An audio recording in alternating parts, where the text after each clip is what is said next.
अस्सलाम वालेकुम। अगर आप इस्लामाबाद मेन हाईवे के करीब एक बेहतरीन लोकेशन पे कमर्शियल लैंड ढूंढ रहे हैं तो ये प्रॉपर्टी आपके लिए है। मॉल ऑफ इमारात मेरे लेफ़्ट साइड पर है और जिना गार्डन की प्राइम लोकेशन पे ये पेयर प्लॉट आपके लिए लाया हूँ।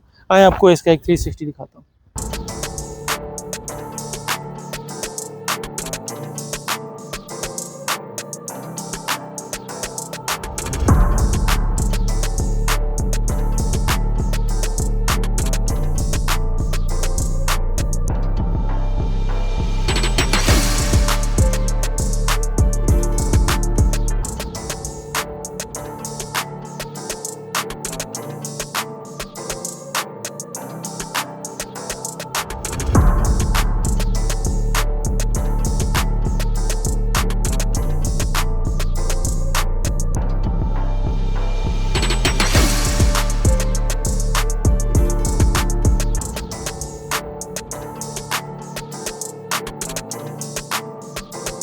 तो ये था इन प्लॉट्स का एक ब्रीफ टूर। अगर आपको इनके बारे में मज़ीद मालूमात दरकार है तो आप डिस्क्रिप्शन में दिए गए नंबर्स पर रब्ता करके वो हासिल कर सकते हैं।